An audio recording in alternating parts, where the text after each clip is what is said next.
Hello everyone, welcome back to the channel. It's me here again, Moritz from MVRugby, and this weekend we have quite the lineup, as I always say, don't I?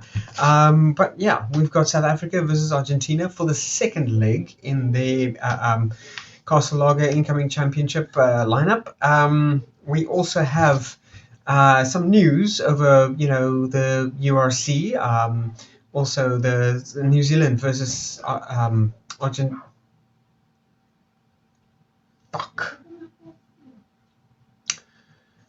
And action. Hello everyone, welcome back to the channel. It's me, Moritz, here again from MVRugby, and this weekend we are stoked. We are stoked for this lineup, absolutely, as you wouldn't imagine. South Africa versus Argentina. This is round 2 in their clash of steel, clash of wills, if you prefer. We also have quite a few bits of news on some individual players, Mane Lebok, Sacha Feinberg-Mngomezulu. There's also some players that's been released for the URC from the Springboks to compete in the URC for their respective clubs.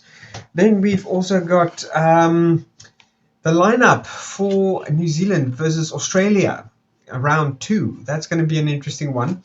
Quite an exciting lineup and quite a bit of development there as well as far as the team selection is concerned. Quite a few players have been shuffled around, and there's one in particular that I think we will find quite interesting.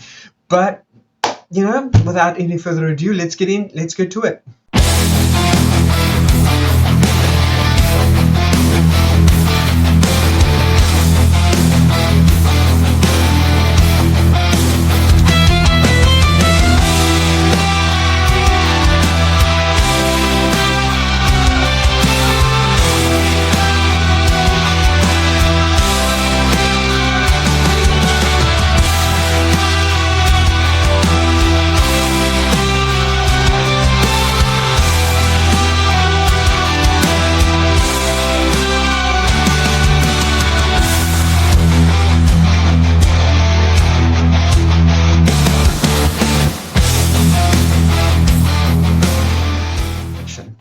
Hey everyone, yes, what a lineup for this weekend. We have the second round of Argentina versus South Africa, and promises to be quite interesting. Rassie has made quite a few changes to the team lineup. The usual ones we got back again. Bonke Mbonambi is back in the number 2 hooker jersey. Then we've got with him Oxenche and Frans Malherbe starting on the starting blocks. Ibn Etzebeth, Rua Norkia will be the number 4, number 5 locks. Then Siya Kolisi, captain for this weekend. Peter Steptoe, number 7 flank. Jasper Visser will be the 8th man. Jaden Hendrikse, number 9, as the and he's done quite well in scrum off last week. Glad to see him back in full force after his broken leg and obviously rehabilitation and everything. He's been back for a while, but not really featuring in any major events. Well, he has now in this Castle Lager incoming series, and hopefully we'll see a lot more of him, possibly for the 2027 World Cup. Mane Lebok will be featuring again at number 10, and now yes, a lot of people have been, laying a lot on this young lad, and I think I covered it pretty well in Tuesday's video with reading that press conference statement by Coach Rassie. There is a lot of pressure on these kids, okay? Especially, when you're in that situation, especially with a game-winning score or try or conversion or penalty goal, there's a lot riding on these kids. Well, I can't really call them kids, young men, let me put it that way. Because it can make and break your career, and I'm pretty happy to see that Coach Rassie is still not done with Mane. He is giving him another shot at this matchup against Argentina. Then we've got Kurtley Arendse back in number 11 jersey. Damian McKenzie will be doing number 12 outside centre. Jesse Creel, number 13, and then Cheslin Colby's back, and his spot as number 14. And Apelele Fassi once again at the full back. Kind of expecting Villeneuve maybe to make a bit of a comeback, just to have that kind of experienced fullback position covered. But Apelele Fassi did very well in last week's game, especially with his attack moves. Defense could use some work there, but he's a young lad, still got a lot to prove for the Bok squad. On the bench for that one, Malcolm Marx, Gerard Steenkamp, Vincent Koch, Elrich Louw, Kwagga Smith, Kobus Reinach, Andre Pollard, and Lucanio Am. It will be the backup going for the 5-3 split for the bomb squad there. So waiting for some major impact coming in this Saturday game. I mean, we've got hard hitters there. Kwagga Smith, Michael Marx, Vincent Koch himself. Really, really major stalwart block within the scrum. Kwagga Smith, proven reliable player. So we are obviously, a lot riding on these guys as well. They are experienced players, but a lot riding on them. Don't think that ever when a player makes that field, the butterflies is not in the stomach. It's churning. It is absolutely churning. It's make or break every game for a lot of these guys. Argentina's lineup: Thomas Gallo, Julian Montoya, Joe Slavi, again the same front row as last week. Very little changes in this team lineup really. Pedro Robiolo, Thomas Lavanini, John Martin Gonzalez, Santiago Grondana, putting the R in the wrong spot there. Julian Oviedo, I believe that's an L. Gonzalo Garcia, Thomas Albornoz, again in the number 10 jersey. Like I said, very little changes. Montero, Carreras, Santiago Chocobares, Matias Moreno, Rodrigo Isgro, Santiago Carreras. So yeah, back line or benched players for this one will be Ignacio Rules, Ignacio Calles. We've got Pedro Delgado, Franco Molina, Pablo Matera, Lautario Valles. We've got Lucio Cinti, Joan Cruz, and Joan Cruz Malia. So solid lineup for that as well. Each one of these guys have played South Africa on numerous occasions, and definitely veterans in that regard, knowing what the South African boys bring to the field, knowing this, how strong our teams can actually push. Obviously they haven't faced a lot of the younger guys, but I'm pretty sure they're going to be ready for us, as ready as they'll ever be. And I'm pretty sure South Africa is not going to underestimate them again. Not that they did underestimate them in last week's game. There's a lot that could have happened, like Rassie said. It shouldn't have come down to the final penalty goal for Manie Lebok to win the game.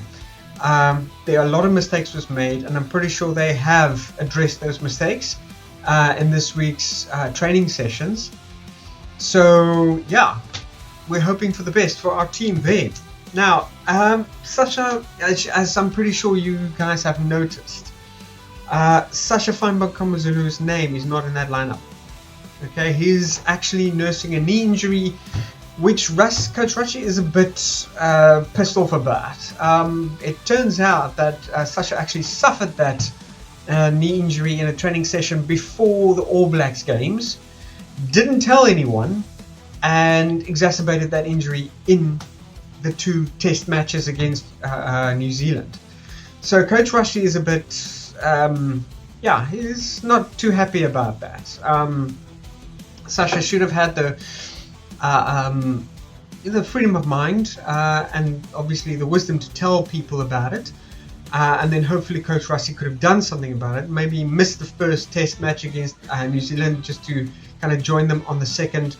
But to exacerbate an injury like that, especially a knee injury, is never a good idea. Even if you've got something to prove. I think he's proved himself plenty in these test matches this year. Don't think it really needs to go on that. Manie Libbok, recent press conference again with Coach Rassie, basically saying that Manie Libbok is taking it on the chin. All the criticism he's been getting, all the kind of backlash, and there has been quite a lot for him, for the other guys. You scour the internet, blogs and forums and websites and news journalist websites. You can actually all from the comments glean that quite a lot of people were not too happy with him in last week's game. But like we said, it's a new dawn, new day. Manie has got another chance to kind of prove himself, and let's hope for a better result this time. Myself, I do not hold it much against him. Look, these guys are human beings after all. It's easy for us to put them on a pedestal and kind of run with it, but they are human beings. That's all they are. They might have just been conditioned a bit better to take the hits, taking tackles, but they do still get injured. We just have to remember that these guys are just people. They do feel pain. As we saw from last weekend, a lot of Argentinians lying flat on their backs. So they do feel pain. And it's never easy. A lot of these guys suffer career-ending injuries. If I have to, referring to Patrick Lambie, quite recently his career was ended by, I think it was a New Zealand or Australian player? Was it British and Irish Lions? Could have been one of them as well. But taking a hip to the face, basically giving him quite a bad concussion, ending his rugby career right there and then. We're also looking forward to the URC going into another leg this weekend. A lot of the recent players for the Springboks has now been released by Coach Rassie to fulfill their obligations towards their clubs within the URC. And there's quite a surprising few names. Johan Grobbelaar, Ben Jason Dixon, Kainan Moody. So that kind of this weekend is the decider game for the championship, the Castle Log incoming championship, and I don't know when the Springboks will be featured in what other championships. I think it's sort of a few other, because they still have to face I think Edinburgh. They still have to face I think Wales again. England they still have to face this year. So they might be called back again. Who knows? But one kind of has to wonder, what does this bode for these young lads' Springbok careers? And yes, of course, we know that the team lineup for the 2027 World Cup is not cast in stone. It will be one of those 35 to 38 men that will be going into a 23 squad, for the World Cup, with some reserves coming in as well, and obviously to replace injuries. But Rassie is kind of quite confident in this weekend. He's got all the kind of angles and loopholes covered, even with injuries and everything. So Kainan Moody, Johan Grobbelaar, Ben Jason Dixon have now returned to their clubs, the respective clubs, to be facing their opponents in the URC lineup this weekend, and which is as follows: Lions versus Ulster, Bulls against Edinburgh, we've got Zebra versus Munster, Scarlets against Cardiff, Connacht against the Sharks, and then Ospreys will be taking on the Stormers here for this coming URC weekend. Quite an exciting lineup there. I'll be covering some of those games this coming Tuesday. I can't obviously be watching all of them, but I'll try and cover as much as I can to bring you guys all the updates and everything that's transpired this weekend in the rugby. Definitely Argentina versus South Africa. and then also the New Zealand game versus Australia. Now the lineup for that one also quite interesting, because like I said, there's been quite a few changes to the starting lineup in the New Zealand team. Starting with the front row, as per usual: Ethan de Groot, Cody Taylor, Tyrell Lomax, Scott Barrett, number 4, and number 5 is Topo Vai, Wallace Atiti, Sam Kane, and Adi Surveyor as the 8th man, with PJ Perenara as the scrum half. Bowden Barrett is starting today as the number 10 jersey. Caleb Clark, Anton Leonard Brown. Then we got Rico Luane, we've got Severis and Will Jordan as the fullback for this lineup. On the bench, we have Asafu Amua, Tiamati Williams, Pasilo Tosi, we've got Patrick Tuepolotu, Luke Jacobson, Cortez Aratima, Damian McKenzie, this is the number 22 jersey, and David Havel.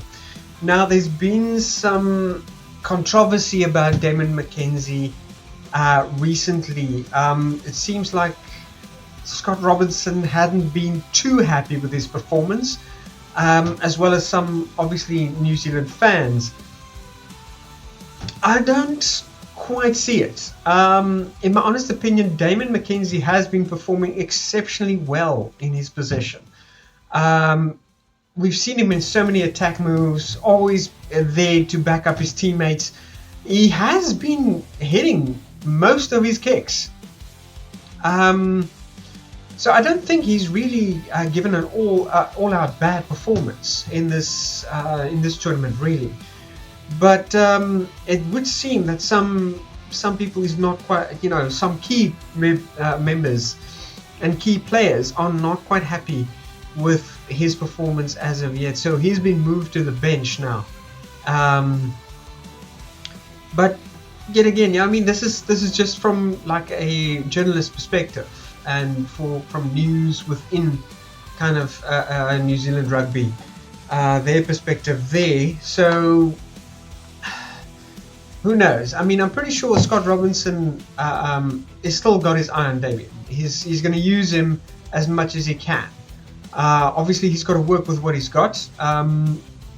It's not easy, choosing key players, and that's obviously part of the head coach's job for the team. To choosing the best team for the task at hand. But all best of luck, Damian McKenzie. I'm pretty sure this is nothing majorly serious.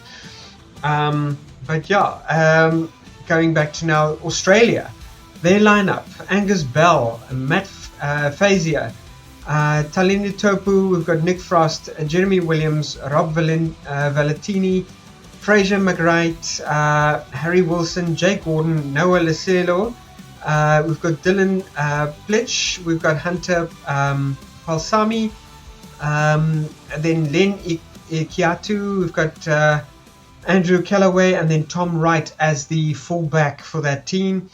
You guys, I don't need to repeat their positions. I'm pretty sure you guys know my structure of naming team lineups at this point. On the bench, Brandon Pagea Amosa, we've got Isaac Keller, Alan Alatua, Lukan Salakala Lotu, Lungi Gleeson, Tate McDermott, Ben Donaldson, and Josh Fluke. So, just a few changes for their lineup. I think, pretty solid team. Obviously, the one name that's excluded from that list. I don't think I need to name him. But it's from looking at the stats. These two have got quite a bit of a history. Their last game didn't end too well for Australia. As a matter of fact, the last 5 games that Australia has faced against New Zealand hasn't ended well for them at all. It's another challenge for the boys in yellow, gold, if you want to call it that way. But we'll have to see what happens for this weekend. Well, there you have it, guys. Quite an exciting lineup for us this weekend. From what I can see, there's the teams are solid. The games are solid. So we're in for quite a exciting piece of entertainment in rugby this weekend. As usual, guys, it's going to be a cold one for us here down in Cape Town, so I'm going to be donning quite a few layers of clothing. They said we are set for quite a nice cold front coming in here. I hope the snow and snowfall has cleared up there in the Durban area and KwaZulu-Natal. So yeah, but keep the beers on ice, keep the drinks going, and of course, guys, always enjoy a wonderful weekend of rugby. Keep safe, keep warm, and peace out.